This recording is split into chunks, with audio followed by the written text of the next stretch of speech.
Olá, amigos.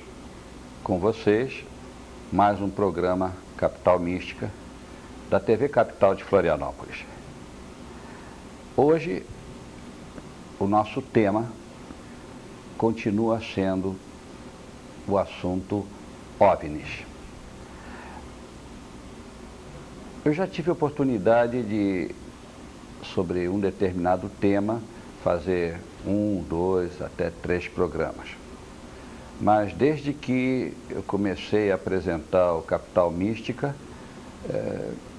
até o momento eu não tinha encontrado um tema que tivesse tido tanta repercussão como o tema atual está tendo. OVNIs, objetos voadores não identificados, discos voadores, o que vocês quiserem chamar. Na realidade, sempre há aquela tendência da gente ter medo daquilo que a gente não conhece. E a melhor maneira da gente fazer com que as pessoas percam o medo de determinada coisa é levar o maior número possível de informações sobre esse assunto.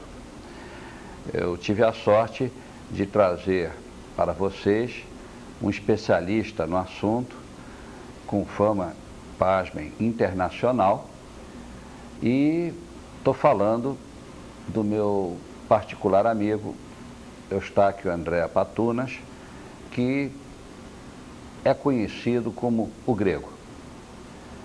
Eis-lo aqui, mais uma vez, atendendo ao meu convite. Obrigado, Grego, por estar aqui mais uma vez. Mostra que ele é um amigo paciente. E entrando ainda em outra área sobre os OVNIs, vamos fazer um breve resumo do que é que nós já chegamos de conclusões sobre o tema OVNIs. Primeiro, parece realmente que eles existem.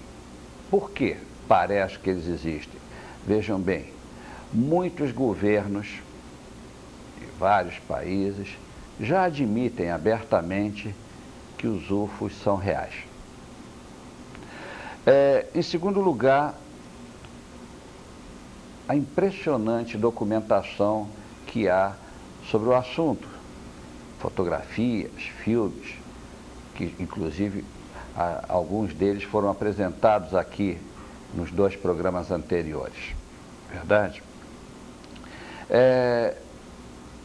Também, não menos importante, testemunhos de pessoas de todas as classes sociais, de todos os níveis, de todos os sexos, de todas as idades, de todas as raças.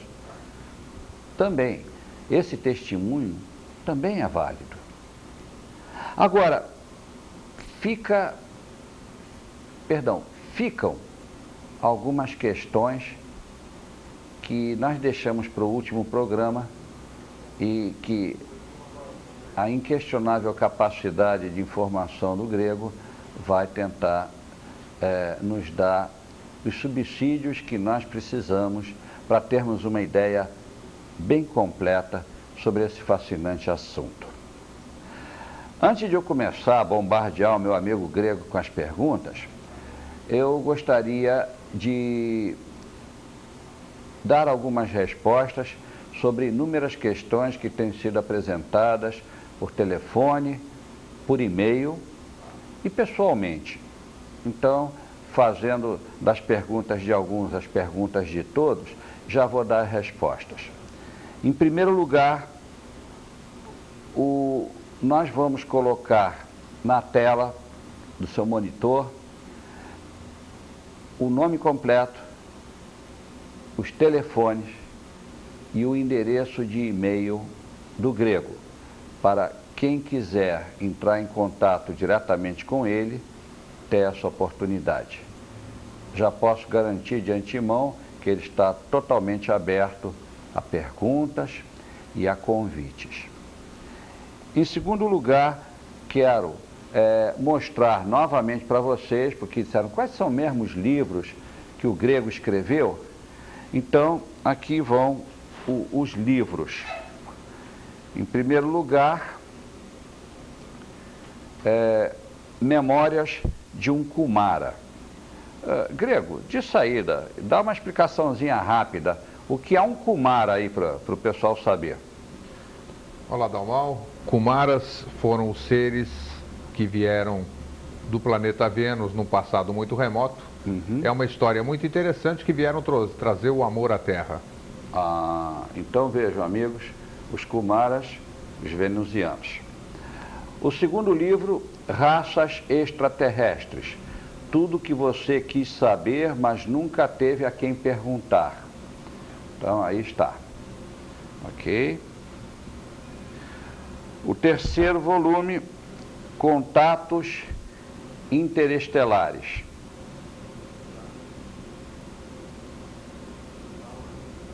Ok? Todos do grego, Eustáquio Andrea Patunas. E o último volume, O Ungido. Quem é o caminho, a verdade e a vida? Este livro, eu tive a oportunidade de dar uma observada nele, é profundamente místico. Ok? Muito bem, então estão atendidas as respostas das perguntas da maior parte daqueles que entraram em contato com o nosso programa. Grego.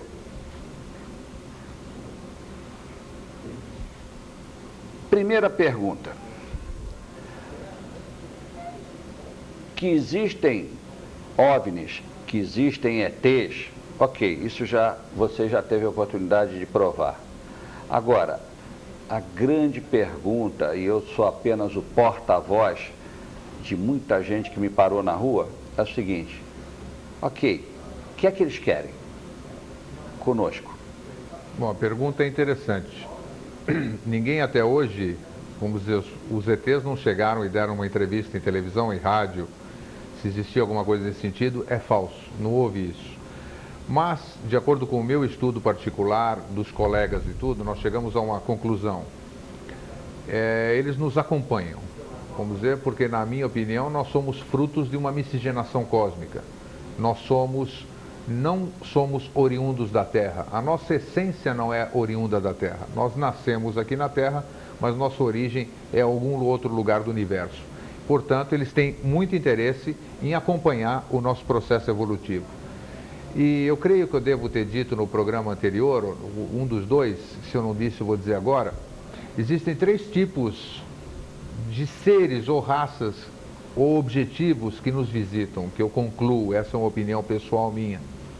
Aqueles que vêm aqui fazer pesquisas, como nós fazemos pesquisas, nós mandamos a Cassini agora, a Mars Observer, nós vamos para a Lua, nós vamos para um monte de lugares querendo conhecer, eles também têm curiosidade em conhecer o nosso planeta. Esses não querem contato com humano algum, eles vêm em lugares isolados, fazem a sua prospecção, fazem as suas pesquisas, pegam o que querem e vão embora. Esses são os pesquisadores.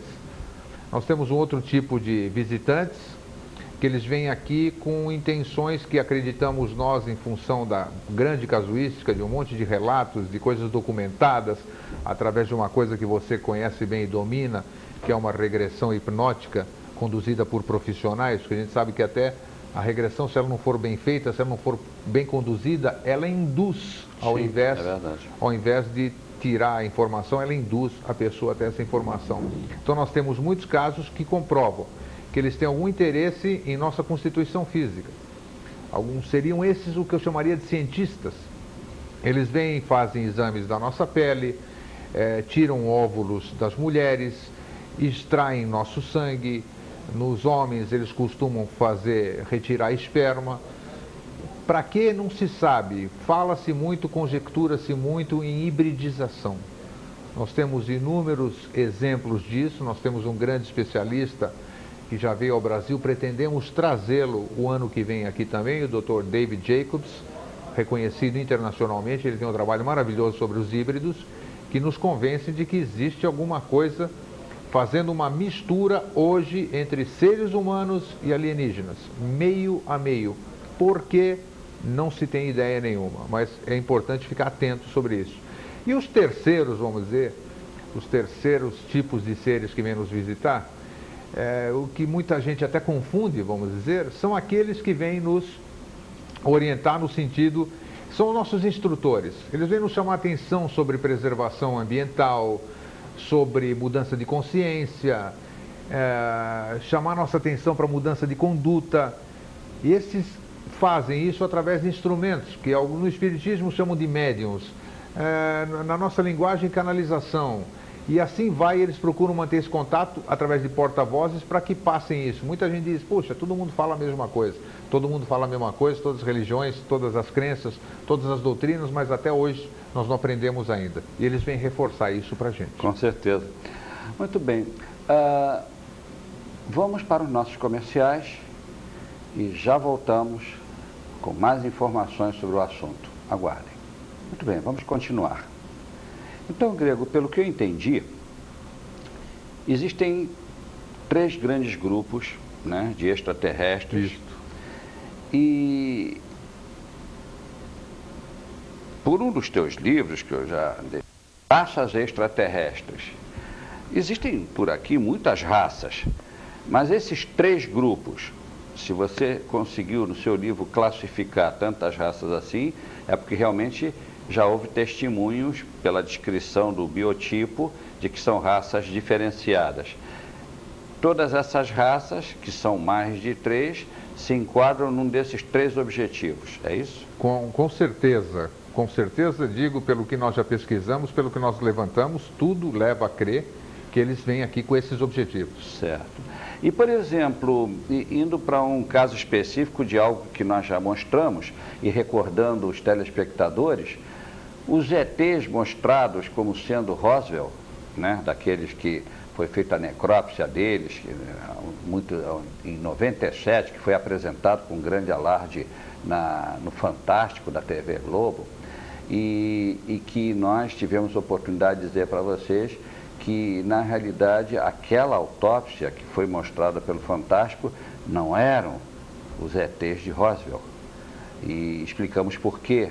Os ETs de Roswell parece que tinham 3 dedos. Isso, 3 dedos parecidos com garra, né? Exato. E os ETs demonstrados no programa, eles tinham 6 dedos em cada mão. Então, a pergunta, esses ETs poderiam ser classificados como que tipo? Os que só querem observar, os que querem, vamos dizer, fazer experiências conosco, ou os famosos mentores que o pessoal do calendário maia chama de irmãos maiores. Como é que você classificaria aí essa turma? Bom, eu classifico o seguinte, os tipos que geralmente fazem a prospecção do nosso planeta e também as agressões, as abduções, vamos chamar assim, o que quando fere o nosso livre-arbítrio, são do tipo humanoide. Ou seja, todo o universo, a característica principal são humanoides, ou seja, tem cabeça, tronco e membros, mesmo que seja desproporcional ao que nós temos na Terra. O que nós chamamos esses cinzentos, como parecem ser os seres, embora o filme seja preto e branco, que nós vimos, eles têm uma cor meio acinzentada. Talvez seja pelo clima, afastado do Sol, lá do planeta, aquela membrana que nós vimos nos olhos, provavelmente para proteger. Então esses seres são assim chamados de greys, os cinzentos. No que concerne aqueles outros orientadores, não se sabe também, muitas vezes eles se manifestam dessa forma, né? Porque o ET, vamos chamar assim, o extraterrestre, ele vai se manifestar para você da forma que você o imagina. Você vai atraí-lo, porque muitas vezes ele nem tem corpo físico. Então ele vai se apresentar para não te chocar, ou te chocar da forma que você o imagina. Então você vê, aqueles que vêm nos dar orientação, bons modos, altruísmo, fraternidade, esses geralmente são aqueles que são bonitos à nossa vista. São seres altos, cabelos amarelos, louros, escorridos, lindos olhos azuis, oblíquos, tanto as mulheres como os homens, e esses vêm. Isso faz com que as pessoas confundam, é uma coisa que nós vamos abordar um pouquinho mais para frente ainda hoje. Muito bem. Outro tema que eu gostaria de abordar aqui no programa é o seguinte: há muitos anos atrás você me passou um vídeo que depois eu nunca mais o vi lá na tua videoteca lá, que falava, era um estudo antropológico da evolução do ser humano, né? Então, da evolução dele quase do estado primata, né, do macaco, e ele foi evoluindo, evoluindo. E eu me lembro que existe um teorema que diz que a natureza não evolui aos saltos. E, no entanto, no próprio decorrer do vídeo, ele vai comparando, né, o homem de Neandertal, o Cro-Magnon, e vai indo dando os nomes, né, dos crânios encontrados, e em que se verificava, se media a capacidade craniana, ou seja, Perfeito. O tamanho do cérebro do portador. E, lógico, quanto maior o cérebro, maior a inteligência. Bem, o vídeo falava de um salto, que o crânio posterior encontrado tinha características evolutivas muito além do que se poderia esperar das análises feitas até pelo carbono 14 para saber a antiguidade dos crânios. Então vamos dizer que em pouco tempo houve uma evolução numa escala, e uma das possibilidades seriam que ETs teriam vindo e teriam se miscigenado com essa raça humana ainda em forma incipiente, e o resultado teria sido um salto genético. E isso, inclusive, vem bater com uma parte da Bíblia que me chama muita atenção. Está no Gênesis, capítulo 6, do versículo 1 em diante, que diz mais ou menos assim: e os filhos de Deus, vendo que as filhas dos homens eram belas, eles tomaram algumas delas para si como esposas, e delas geraram filhos. Então aí entra aquela famosa teoria do Von Däniken, que eram os deuses astronautas. Muito bem. Desculpe o tamanho da pergunta, mas sobre essa teoria, o que você diz? Eu compartilho dela, porque, seguindo, eu não acredito na lei do evolucionismo conforme tem sido passado através da ciência. Isso, eu sempre quando eu falo é o Eustáquio. Eu não represento a opinião pública dos meus colegas ufólogos nem nada, as minhas pesquisas. Eu acredito que realmente houve isso aqui, nós fomos colocados aqui daquela forma grotesca, o Cro-Magnon, Neandertal, o Homo sapiens, e depois existe um hiato, que apesar de alguns colegas dizerem que já foi descoberto esse hiato entre o Homo sapiens e o Homo sapiens sapiens, que existia um hiato que ninguém conseguia descobrir. Aí eu acredito, compartilho da sua opinião, que houve alguma intervenção realmente.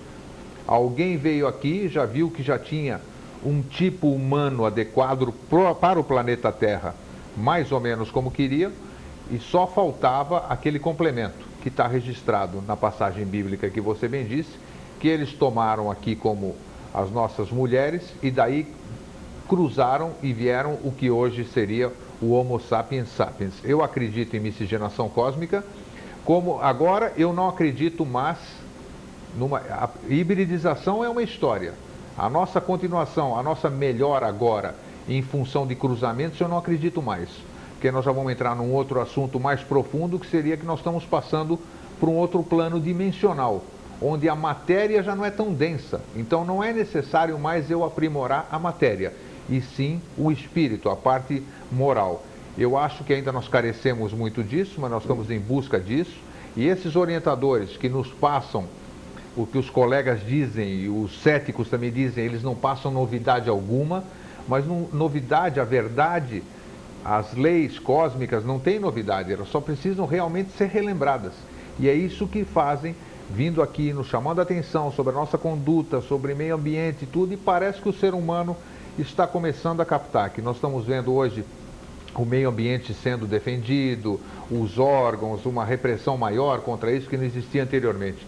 Acredito na miscigenação que aconteceu, que nós somos frutos, nessa intervenção para mostrar o que eu, você, todos nós aqui somos hoje, mas eu creio que isso acabou. A hibridização, ela não é mais a nível terra, não acredito mais a nível terra. Acredito que está sendo feita para colonizações em outros lugares do espaço.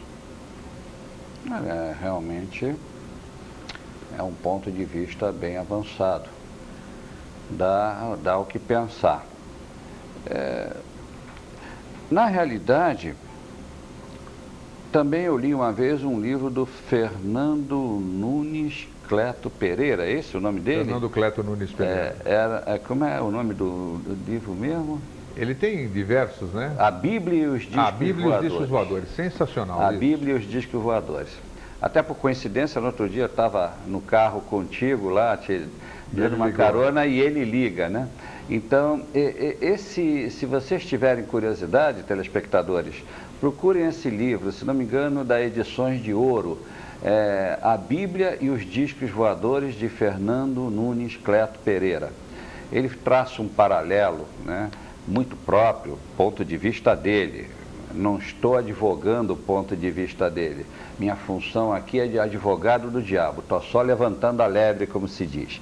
Então, ele traça um paralelo muito próprio, dizendo, de alguma maneira, interpretando tudo que ocorre na Bíblia, que em lugar de Jeová ser Deus, Jeová seria um ET, seria um comandante de uma nave, né? E naquela parte de Ezequiel, né, profeta Ezequiel, quando ele fala na glória de Deus, segundo o Fernando Cleto, a glória de Deus era uma tremenda de uma nave que descia, né, e que iluminava o caminho do povo hebraico.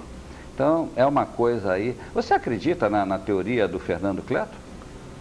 Não é que eu posso deixar de acreditar, que é muito interessante, porque ele fala da baleia, Jonas sendo engolido pela baleia, Enoque que ascendeu, e eles usavam naquela época. Imagina hoje, se nós vamos para um lugar bem silvícola aqui no planeta Terra, e se nós aparecermos lá com um helicóptero, eles vão chamar de um monte de coisa, eles não têm parâmetro para isso. A história do Brasil fala do famoso caramuru, né? Sem dúvida. Então eu acho que naquele tempo eles usavam a terminologia, eles diziam que era a glória do Senhor, que podia ser a glória do Senhor, a manifestação, mas era o que eles podiam usar.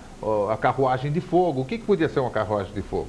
São conjecturas muito interessantes do Fernando Cleto, afinal um homem de 80 anos hoje, com outros respeitadíssimos, muitos livros publicados, que é interessante para o público olhar por um outro prisma, sem ferir a religião. Não tem nada, a religião é uma coisa, estamos falando em ciência. Exatamente, mas é interessante as comparações que ele faz, dando Ezequiel capítulo 1, versículo 4, é maravilhoso. Ezequiel descreve uma descida de uma nave. Sim, com certeza. Vamos falar disso no próximo bloco. Comerciais e já voltamos. Muito bem, estamos de volta. Grego, então, sobre esse tema, muitos estudiosos gostam de comparar as manifestações de amizade e de proteção de Jeová pelo povo hebraico com uma amizade ou com um convênio firmado entre Moisés, no caso, e outros patriarcas dos israelitas, com esse ser que, pelo que você explicou, né, uma comparação, se o ser humano desce de helicóptero numa tribo de índios, ele vai ser considerado um deus. Com certeza. Né? Então, na época, os israelitas olharam Jeová ou entraram em contato com ele, e naturalmente eles não podiam compreender o que era aquilo, e disseram, é Deus que está se manifestando para nós.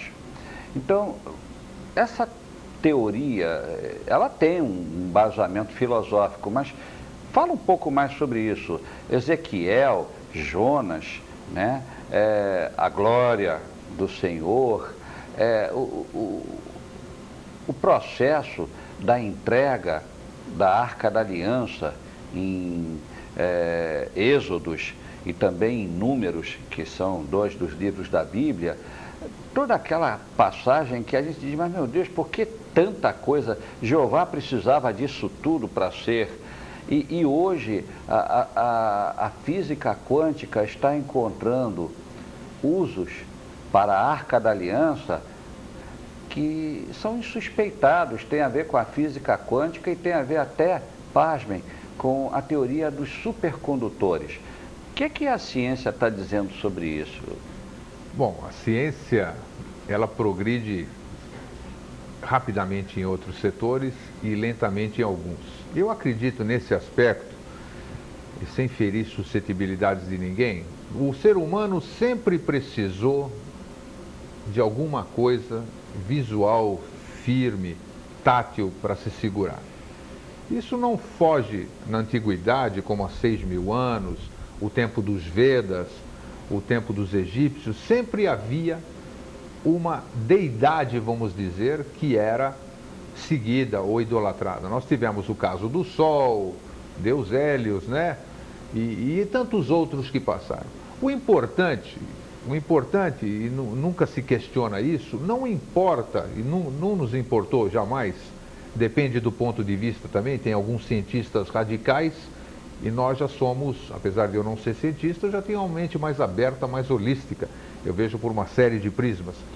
Eu acho que esses seres, independente de quem sejam, eles de alguma forma eles colaboram com a sustentação da nossa humanidade, da nossa sociedade ou até da própria ordem. A forma de que se expressa essa manifestação, seja dando o nome de Deus, de Jeová e de Yahvé, isso aqui são conotações humanas. Eles mesmos dizem, eles fazem questão em comunicações que eles passam, que nome é o atributo da personalidade. E isso eles não ligam, eles não têm essa personalidade. O nome, sim, ele é importante porque ele é um mantra. Mantra não é o assunto de hoje, né? Mas o mantra, ele significa ter uma força. O seu nome, quando te chamam de Dalmal, ele tem a força Dalmal. Você foi batizado com aquilo. Se te chamam de Zé, é outra história. Ele não vai vibrar da mesma forma. Então, por que eu estou falando tudo isso? Exatamente para mostrar que não importa o que seja, nós nunca devemos ir contra as crenças ou os nomes que cada um tenha a sua fé e que aquilo faça com que, através desse caminho, através desse instrumento, através dessa muleta, seja necessário que a pessoa ascenda, tenha uma vida reta, uma vida de conduta boa, de fraternidade, para que a gente possa galgar degraus superiores. Eu sei que eu estou filosofando, mas não tem jeito de eu não filosofar, porque eu sou assim. Eu não posso ser muito cientista, porque eu não tenho essa condição de ser cientista. Mas os nomes não importam. Essa expressão, desculpa até me prolongar, não importa se era Deus, ou se era um extraterrestre, ou se era um espírito. Importa que, em função disso, até hoje nós vivemos de preceitos que foram escritos há 6.000 anos. Sim, então bem. Isso demonstra que eram corretos, independente da origem deles.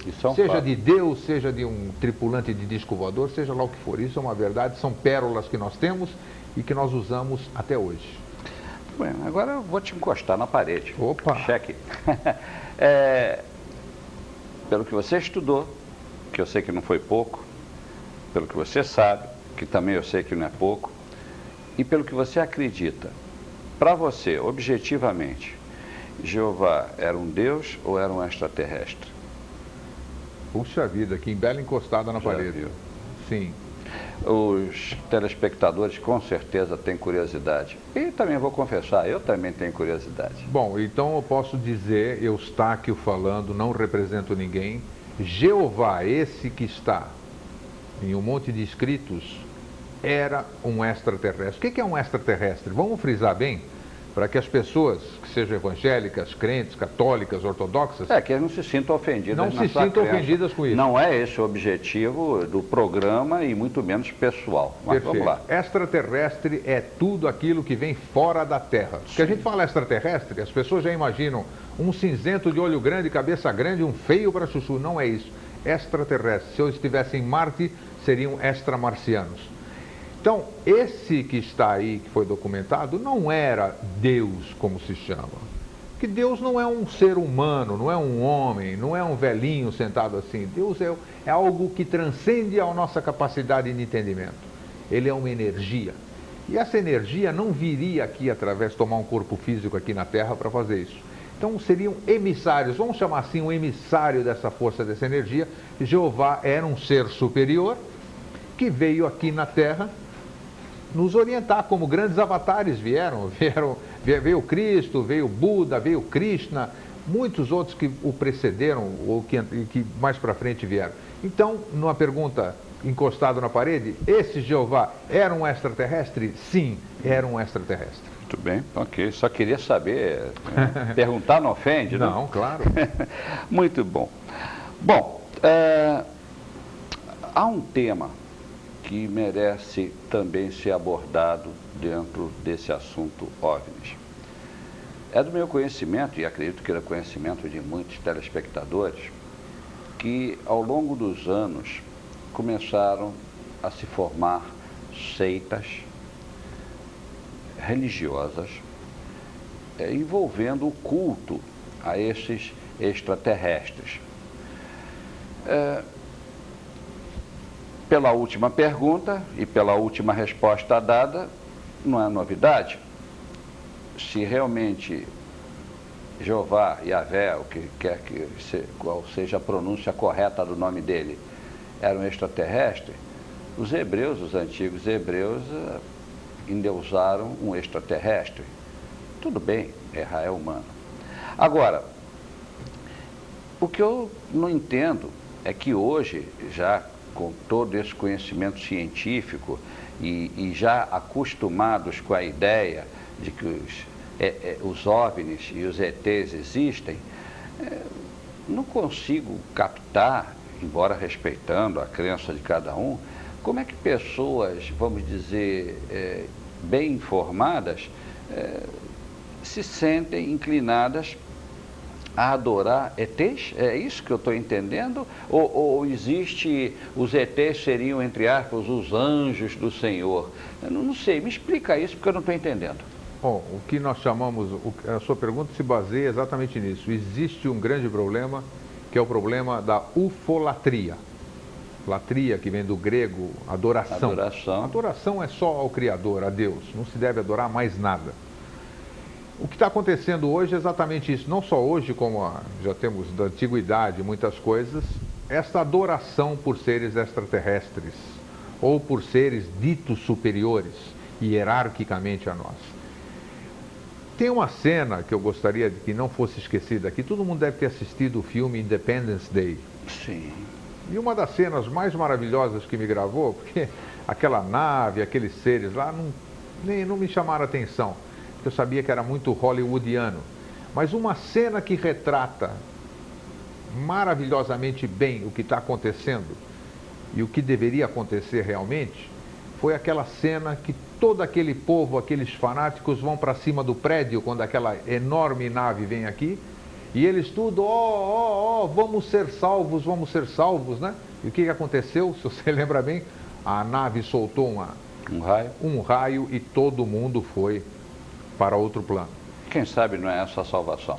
Essa salvação acabaram todos os problemas daquelas pessoas. Não pagam mais ninguém, não tem problemas, foram calcinadas. Então esse é o grande perigo hoje, não só da ufologia, como qualquer outra ciência, essa da ufolatria. Esse perigo, nessa carência que nós temos, material, às vezes você tem muito dinheiro, mas você não tem sossego, você tem um filho drogado, você tem uma pessoa doente. Às vezes você tem tudo e não sabe o que busca. Você busca alguma coisa para se segurar, para que te sustente espiritualmente, como chama. Você procura uma igreja, uma irmandade, alguém que te pegue. E sempre tem uns espertalhões, vamos chamar assim, espertalhões, que te atraem com promessas falsas. E é isso que nos preocupa muito. Não só a nós, porque são nossos irmãos. Se eu te querer bem, eu vou receber o que eu estou te dando. Então eu quero que a humanidade progrida de uma forma, dentro do seu livre-arbítrio, mas coerente, porque eu não quero ver ninguém sofrendo. Com certeza. Muito bem, meus amigos, mais um intervalo e no último bloco a coisa vai pegar fogo. Nos aguardem. Ok, estamos de volta e para não perder tempo, indo direto ao objetivo, Grego, as notícias que eu tenho dessas seitas é que pelo menos duas delas acabaram mal, né? Uma na década de 80 com o famoso Jim Jones, na Guiana, em que ele foi responsável pelo suicídio coletivo de quase 1000 pessoas, 900 e tantas, homens, mulheres, velhos, jovens, crianças, tudo. E agora em 97, na Califórnia, também um outro líder religioso, não se sabe de onde ele tirou a história de que havia uma grande nave por trás de um cometa que estava se aproximando da Terra. Então ele disse ter canalizado uma mensagem dos tripulantes da nave que todos eles deveriam cometer o suicídio, porque a nave passaria por aqui e os levaria para um outro plano existencial, se não me engano, quinta dimensão. E seja lá o que isso signifique, depois até vou te perguntar, porque eu sei a quarta, mas a quinta não consigo nem imaginar como seja. Isso é idolatria, radicalismo, fanatismo. É por aí que vão as seitas ufólatras? Com certeza, é por aí. É um perigo, é triste. O caso do Applewhite lá nos Estados Unidos, como você disse, eles imaginavam que na cauda do cometa Halley, né? Halley ou Hale-Bopp? Não, do Halley, cometa Halley. Não, parece que foi o segundo. Hale-Bopp. Existiria uma nave e as pessoas se abstiveram de todos os bens, vestiram-se de preto, todo mundo bonitinho, todo mundo deitadinho, tomaram uma injeção, tomaram alguma coisa letal, que eu não me recordo agora o que era, e foram atrás dessa nave. Isso é um perigo. Quando se vai embora, eles foram sem prejuízo de ninguém, vamos dizer. Deixaram a vida deles, talvez tenha passado alguma nave que a gente desconhece, eles foram embora. Agora, o que é perigoso nisso aqui na Terra, vamos dizer? Existem muitas seitas aqui no Brasil, que nos importa é no Brasil, não importa fora, embora reflita em nós também. No Brasil nós temos algumas delas. Não posso citar nomes para evitar processos, é óbvio, mas são perigosas. Falando coisas absurdas, fazendo com que as pessoas abandonem seus lares, oferecendo espaços num lugar onde futuramente vai ser uma cidade extraterrestre, onde os extraterrestres virão, e fazendo com que essas pessoas comprem terras, mantenham financeiramente, abram mão de seus bens, para que possam estar lá esperando um dia, hipoteticamente, uma descida de extraterrestres aqui. Isso é perigoso, porque você é pai, eu sou pai, o telespectador é pai, nós estamos preocupados com isso, não queremos que isso aconteça. Cada um tem liberdade de crença, de fazer o que bem entender. Só que quando isso se torna, como você bem frisou agora, quando excede o normal, quando entra no fanatismo, quando entra no radicalismo, é muito perigoso. E nós temos que estar atentos a isso, nós temos que denunciar isso, porque você ir lá num lugar, orar, idolatrar quem quer que seja, é uma história, você tem liberdade de culto, isso.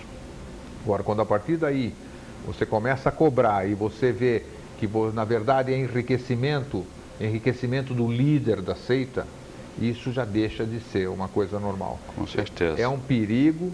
Nós temos aqui, inclusive no nosso estado, nós temos também alguns tipos de seita, que é perigoso também, mas não se sabe, porque seita, ela vai normal até uma certa oportunidade. Aí, como você disse há pouco, o líder realmente canaliza alguma coisa, canaliza entre aspas, né?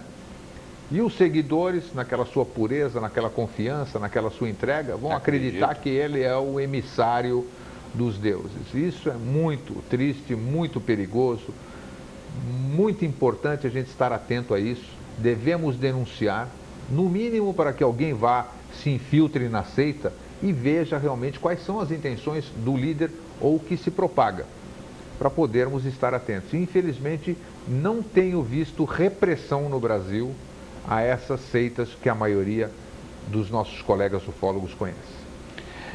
Eu tenho um material aqui que eu andei recebendo via internet, né?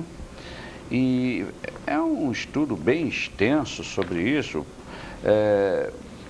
feito por Vanderlei D'Agostino. Ele é professor, ufólogo, consultor da revista UFO, né? Isso. E ele mora em São Paulo. E esse Vanderlei, ele faz aqui, poxa, são quase 15 páginas, né, analisando isso que você está dizendo, e ele diz que basicamente existem 3 tipos de líderes dessas seitas, né? Existe o charlatão, deslavado, mesmo que o negócio dele é dinheiro, né? Então ele quer passar para a conta dele os bens dos seus seguidores. Existem aqueles que... Esses 2 últimos grupos, na realidade, se transformam em um só. Tem aquele pessoal que é meio pirado, vamos utilizar essa expressão, e tem aqueles que são puros e ingênuos de fé, ouviram isso e decidiram passar a boa nova, entre aspas também, a mensagem adiante, mas também com o tempo eles começam a obliterar um pouco a consciência e também acabam ficando pirados. Por um motivo, 2 bem intencionados e um que o negócio dele é realmente ganhar dinheiro, mas tem que se tomar cuidado com esse tipo de religiosidade. Poderia haver um outro tipo que seria a pessoa que realmente, quem sabe, tenha sido contactada e realmente é um mensageiro, entre aspas, novamente, dos deuses. Bom, aí como é que a gente vai saber? Nem Jesus Cristo foi totalmente reconhecido na sua condição de Deus, ele foi reconhecido apenas como um humano. Então, meus amigos, há muita coisa para se ponderar, para se estudar sobre o tema. Agora, que eu saiba, você que está mais bem informado vai me responder isso. Aqui em Florianópolis, que eu saiba, não tem nenhuma seita de ufolatria. Que eu conheço, não. Não tem, apesar de que tinha algum grupo aqui, não que seja ufolatria, mas que extrapola, dentro da sua liberdade de culto, de credo e tudo, extrapola um pouquinho o que a gente considera normal. Por exemplo, eu sou avesso a qualquer tipo de mensagem catastrófica. Eu chamo isso de terrorismo psicológico, porque você transformar alguma coisa através do medo não leva a lugar nenhum. A gente tem que transformar através do amor. E você viu que todos nós aqui, quantas profecias já tivemos de que nós estaríamos na 10ª dimensão agora, de tantas vezes que a gente morreu, né? Porque acabou o planeta vai acabar o mundo dia tal, e não acabou o mundo, nós estamos aqui, acabou quem tinha dito, profetizado que tinha acabado. É verdade. Então, isso é muito relativo, as pessoas dizem, falam algumas coisas. Então, catástrofes eu não acredito. Existia um grupo aqui que era pronto para catástrofe. Se preparem porque dia tal as coisas vão mudar, vão ter cataclisma, vai subir as águas de Florianópolis, quem tiver assim, vocês vão a 800 metros de altura, porque vai alagar tudo, e passa tempo, passa ano, e nós estamos numa boa, todo mundo curtindo a sua prainha aqui, não aconteceu absolutamente nada, e nem vai acontecer, porque a gente sabe que a mente tem um poder, né? Se muita gente pensa na mesma coisa, nós vamos atrair essa desgraça para a gente. Se você ficar pensando, mas não tem nada disso previsto, não temos, se tiver em Florianópolis hoje, está tudo muito oculto, nós não temos ciência, porque se a gente soubesse realmente alguma coisa, liberdade de culto todo mundo tem, mas onde existe trambique, vamos dizer, nós somos obrigados, na qualidade de cidadãos, de levar essa informação para que as autoridades levem psicólogos, levem alguém para que se pesquise isso. Acredito, eu não tenho conhecimento hoje de alguma seita em Florianópolis. Porque quero lembrar que há uns 3 programas atrás nós falamos sobre o calendário maia e até trouxemos uma especialista em calendário maia aqui, e ela também, a maneira dela, ela disse que embora a canalização que foi feita sobre o calendário dizia que 2005, ia ser um ano crítico, com a aparição de um outro planeta entre a órbita de Júpiter e Marte, que entre esses dois tem um cinturão de asteroides, né? Isso. Mas a gente começa a pensar, é um catastrofismo, mas justamente a nossa entrevistada, ela deu a interpretação bem mais light dela e tirou aquela preocupação que provavelmente estava correndo na internet, porque isso estava que nem rastrilho de pólvora na internet. Então, isso é uma coisa que o ser humano tem essa tendência natural de fazer as coisas catastróficas, assustar, e de alguma maneira com isso eles detêm um certo poder psicológico sobre, com certeza, sobre as pessoas mais Num dos meus ingênuas. livros que você mostrou, Dalmal, em tempo ainda para lembrar, que é o Contatos Interestelares, tem uma mensagem de um comandante muito famoso, que eu não vou citar nome aqui, e essa mensagem, veja só, o comandante que é idolatrado, é um dos idolatrados, ele diz o seguinte: mestres não adoram mestres. Mestres não adoram mestres. Os extraterrestres mesmo dizem que não é para idolatrar ninguém, que nós somos mestres, nós somos feitos à imagem e semelhança do Pai. Então nós não temos que fazer idolatria a ninguém, idolatria é só a Deus. Nesse livro que foi mostrado, o comandante, cujas muitas pessoas têm ele como um ícone, um fã, vamos dizer, um deus extraterrestre, ele mesmo diz que mestres não adoram mestres. Eles dizem que não queremos seguidores nem fanáticos. Nós queremos seres conscientes da sua capacidade. Então, enaltecem a nossa liberdade de ver que nós somos tanto quanto eles. Muito bem. Meus amigos, nosso tempo está esgotando. Esperamos ter levado bastante informação para vocês, que vocês tenham gostado. E só me resta, mais uma vez, agradecer ao meu amigo Grego pela presença e pela grande quantidade de informação que ele nos passou. Meu cordial abraço para vocês e até a semana que vem, se assim Deus quiser.